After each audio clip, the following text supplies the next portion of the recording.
जनमत की पुकार में आपका स्वागत है। जदयू ने आगामी लोकसभा चुनाव के लिए अल्पसंख्यकों के बीच पैठ बनाने की शुरुआत की। भाईचारा कार्यक्रम का आयोजन किया गया। मोतिहारी आगामी लोकसभा चुनाव को मद्देनजर रखते हुए अल्पसंख्यकों के बीच पैठ बनाने के लिए जदयू ने करवाने इत्तेहाद एवं भाईचारा कार्यक्रम की शुरुआत पूर्वी चंपारण की धरती पर से आगाज किया गया है। इस कार्यक्रम की जिम्मेवारी पार्टी के दो नेताओं को दी गई है। एक भवन निर्माण मंत्री अशोक चौधरी और दूसरे अल्पसंख्यक कल्याण मंत्री जमा खान ने उठाया है। इसी के तहत राज्य स्तरीय कार्यक्रम के संयोजक एमएलसी खालिद अनवर के साथ दोनों मंत्री मोतिहारी के एक निजी विद्यालय में देर शाम को आयोजित कार्यक्रम में शिरकत करने लगे। कार्यक्रम का आयोजन जदयू नेता खुर्शीद अजीज के द्वारा किया गया, जिसमें काफी संख्या में मुस्लिम समाज के लोग और नेताओं ने भाग लिया। वहीं मुख्य अतिथियों का स्वागत डॉक्टर तबरेज अजीज व अन्य नेताओं ने गुलदस्ता और अंगवस्त्र से किया। कार्यक्रम को संबोधित करते हुए जदयू नेताओं ने अल्पसंख्यक वर्ग के लोगों से अपील की कि वे आगे बढ़कर हिंदुओं को गले लगाकर समाज में भाईचारा बढ़ाएं। नेताओं ने भाजपा पर निशाना साधते हुए कहा कि वैसे नेताओं से सावधान रहें जो समाज में वैमनस्यता फैलाते हैं और भाई भाई को बांटने का काम कर रहे हैं।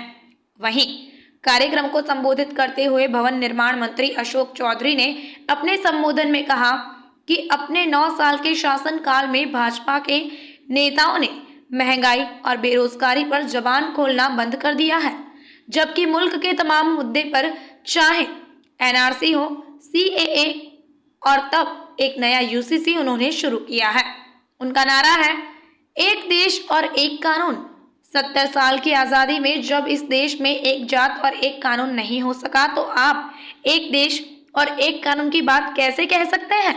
उन्होंने कहा कि कुछ लोग हैं जो बड़े शेरवानी पहनकर और बिरयानी खाकर आते हैं और बीजेपी का एजेंट बनकर अपने प्रत्याशियों को चुनाव लड़वाते हैं। वैसे लोगों को पहचानने की जरूरत है। अशोक चौधरी ने एक कहावत कहते हुए हिंदुओं को पाखंडी भी बता दिया। वहीं अल्पसंख्यक कल्याण मंत्री जमा खान ने कार्यक्रम को संबोधित करते हुए कहा कि कुछ लोग ऐसे लोग हैं जो झूठ बोलकर समाज में जहर घोलते हैं। हमें उन्हें पहचानना है। हमारे मुसलमान भाई आगे बढ़कर हिंदू भाइयों को गले लगाएं और समाज में भाईचारा बढ़ाएं। इस चंपारण की धरती से आपने इसका आगाज किया है, इसके लिए हम आपको साधुवाद देते हैं अपनी पार्टी के तरफ से, अपने नेता की तरफ से और पूरे बिहार सरकार की तरफ से। निश्चित रूप से आज का जो समय है वो हम सब लोगों के लिए चिंतन और मनन का समय है। आज ऐसी राजनीतिक दल इस देश में काबिज है जो नफरत के बीज को बोकर सत्ता पर काबिज रहना चाहती है।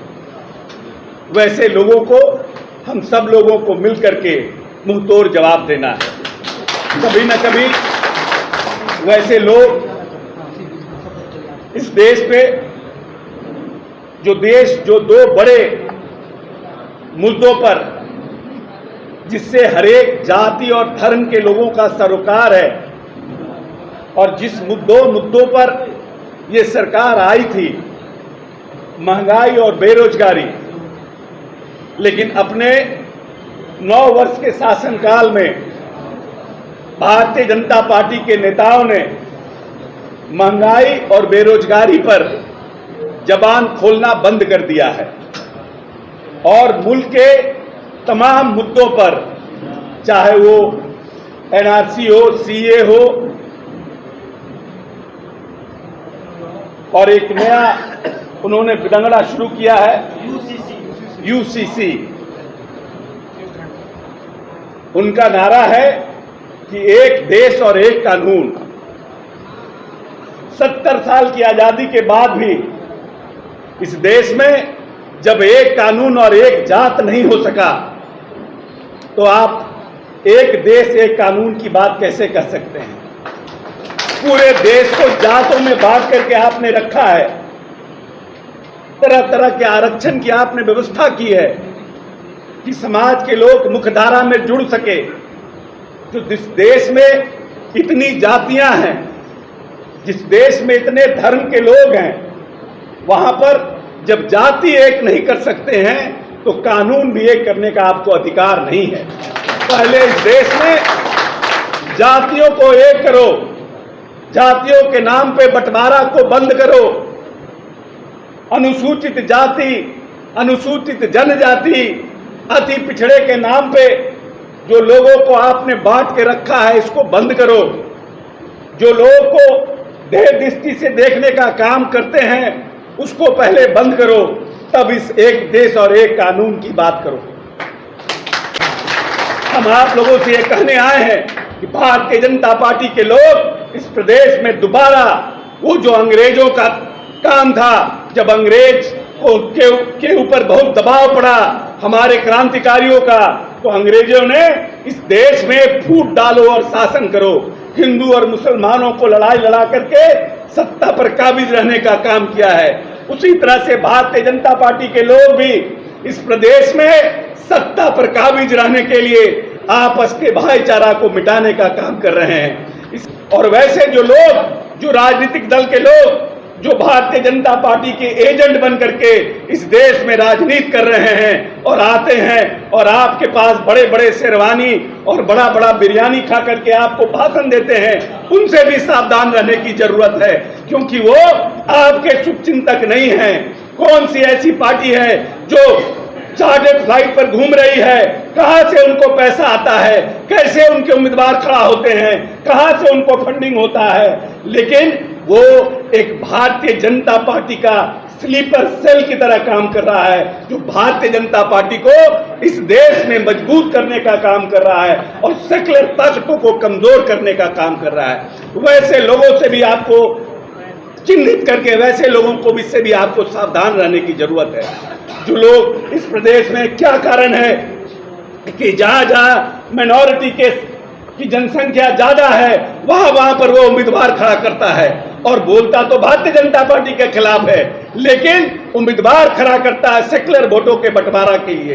क्या हुआ गोपालगंज में? कितने वोटों से हम हार गए गोपालगंज की सीट को? क्या हुआ कुर्नी में? कितने वोटों से हम हार गए कुर्नी की बाई इलेक्शन को? और कितना वोट उस पार्टी के उम्मीदवार को आया? ये देखने का काम है कि आंकड़ा क्या कहता है। आप बात तो करते हैं सेक्युलरिज्म का, लेकिन जिताने का काम करते हैं वैसे लोगों को जो सेक्युलर ताकतों को इस देश में कमजोर करने का काम कर रहा है। जब हम लोग छोटे बच्चे थे और सत्यनारायण भगवान की पूजा हुआ करती थी घर में, तो पंडित जी जो आते थे पूजा करने के लिए, तो वो नारा देते थे, आरती के बाद कहते थे धर्म की जय हो, अधर्म का नाश हो। कभी नहीं कहते थे सनातन धर्म की जय हो, बोलते थे धर्म की जय हो, अधर्म का नाश हो, प्राणियों में सद्भावना हो। मतलब जिस जीव जंतु में प्राणी है, चाहे वह पक्षी हो, पशु हो, सब में सद्भावना हो। कभी नहीं कहा कि हिंदुओं में सद्भावना हो, वो कहते रहे कि प्राणियों में सद्भावना हो और विश्व का कल्याण हो। सनातन धर्म में कभी नहीं कहा गया कि हिंदुस्तान का कल्याण हो। इसीलिए जो पाखंडी हिंदू मुसलमानों के बीच में बिदंगड़ा खड़ा करता है, उनको भी चिन्हित करने का काम कीजिए, उनको भी बेनकाब करने का काम कीजिए। यह देश गंगा जमनी संस्कृति से आगे बढ़ा है और आने वाले समय में भी उन्हीं संस्कृति से आगे बढ़ेगा। इसीलिए प्यार और भाईचारा को देश में और प्रदेश को बना के रखिए और वैसे ठपोसंकी लोगों को चिन्हित कीजिए राजनीति में, सामाजिक क्षेत्रों में, और उनका पूर्णतः बहिष्कार कीजिए। और आप मुसलमान भाइयों से हम आग्रह करने आए हैं कि आप इस भाईचारा और मिल्लत के लिए आप आगे बढ़िए और हिंदुओं को गले लगाने का काम कीजिए, तब यह देश एक होने का काम करेगा। जो आज गांव-गांव चलकर हम सब लोग चलकर तमाम भाइयों को मिलाने का काम कर रहे हैं। अभी हमारे भाई साहब बता रहे थे, जो आंध्रा से चलते हैं सिर्फ उनको उत्तर प्रदेश और बिहार नजर आता है, क्योंकि आप जानते हैं दिल्ली वाले उनको सेट किए हैं। आके बीच में हम लोगों को वोट बांटने का काम करते हैं और नुकसान जब होता है फिर आंध्रा का आंध्रा चले जाते हैं। मैं उत्तर प्रदेश से आता हूँ, बाडा मेरा सीट है। मैं कुछ बताना चाहता हूँ मेरे भाइयों, उत्तर प्रदेश के चुनाव में हम लोग भी गए थे, अपने पार्टी के प्रचार में हम लोग भी गए थे। मैं देख रहा था जब उत्तर प्रदेश से मैं जाता था, कुछ नौजवान थे जो उनकी बात में आ जाते थे, मैं समझाता था। मैं बताना चाहता हूँ 100 सीट ऐसा है उत्तर प्रदेश के अंदर, 100 सीट जहाँ 1500 से लोग चुनाव हार गए, अपने लोग हार गए। आज उत्तर प्रदेश में क्या दशा है आपसे छिपा हुआ नहीं है, हमारे मीडिया के साथ ही मौजूद है। मैं बताना चाहता हूँ उत्तर प्रदेश में उनकी सरकार है, दिन दहाड़े गोलियां चलती है, कोई मतलब नहीं कि पूछने वाला नहीं होता है। जेल के अंदर मर्डर हो जाता है, कोई पूछने वाला नहीं है। जज के सामने हत्याएं हो जाती है, कोई पूछने वाला नहीं है, सवाल करने वाला नहीं है। आपने देखा होगा हथकड़ी लगी हुई आदमियों की मौत हो जाती है, मर्डर हो जाता है, कोई पूछने वाला नहीं है। मैं बताना चाहता हूं, जिस तरह से अनुसंधान की धज्जियां उड़ा रहे हैं, कानून की धज्जियां उड़ा रहे हैं, उसका जवाब बिहार देगी। आप सब भाईचारा बना कर देंगे, ये मैं कहना चाहता हूं। आपको एक बात और बताना चाहता हूं, जब ये बागडोर, बिहार की बागडोर किसी और के हाथों में था, उस समय आपको बताना चाहता हूं 3 करोड़ 45 लाख का हमारा बजट था। हमारे डिपार्टमेंट का बजट 3 करोड़ 45 लाख था, और जिस दिन आपने बागडोर दे दिया हमारे नेता नीतीश कुमार जी को, 1700 करोड़ का बजट हो गया है। मैं कहना चाहता हूं, कहीं भी भेदभाव किसी पे नहीं करते हैं। आपको याद होगा, मैं बताना चाहूंगा, समय तो कम है, हमारे बड़े भाई को जाना भी और भी प्रोग्राम है पटना में, लेकिन बताना चाहता हूं मेरे मित्रों, मेरे नौजवानों, आपको याद होगा 11 सीट आपको मिला था, 11 सीट हमारे नेता ने दिया था। बहुत लोगों ने कहा कि सीट मत दीजिए, चुनाव वो नहीं जीतेंगे, पर हमारे नेता ने, हमारे बड़े भाई डॉक्टर अशोक चौधरी साहब ने निर्णय लिया कि नहीं, उनका देना है, जो जितनी जनसंख्या उस हिसाब से हमको सीट देना है। 11 सीट मिला, लेकिन हम लोगों ने परिश्रम नहीं किया, भाईचारा नहीं बनाया, प्रेम नहीं बनाया, 11 सीट चुनाव को हारना पड़ा। उसके बावजूद हमारे नेता ने कहा नहीं, उससे मतलब नहीं है, हमें काम करना है। इस बात को मैं चैलेंज करना चाहता हूं, आप वोट दिए नहीं दिए उनसे कोई मतलब नहीं होता, विकास तो हुआ ही, विकास तो यही, उसके साथ साथ बराबर ख्याल रखे कि हमारे बिहार का भाईचारा न बिगड़े, प्रेम मोहब्बत न बिगड़े, और भाईचारा बना रहे, कहीं किसी जिला में उन्माद न फैले, इसका बराबर नजर रखा है। अगर आपने हमारा अभी तक चैनल सब्सक्राइब नहीं किया है तो कृपया चैनल सब्सक्राइब कर लें, लाइक करें, शेयर करें, कमेंट करें। तो मिलते हैं फिर किसी और खबरों के साथ। नमस्कार।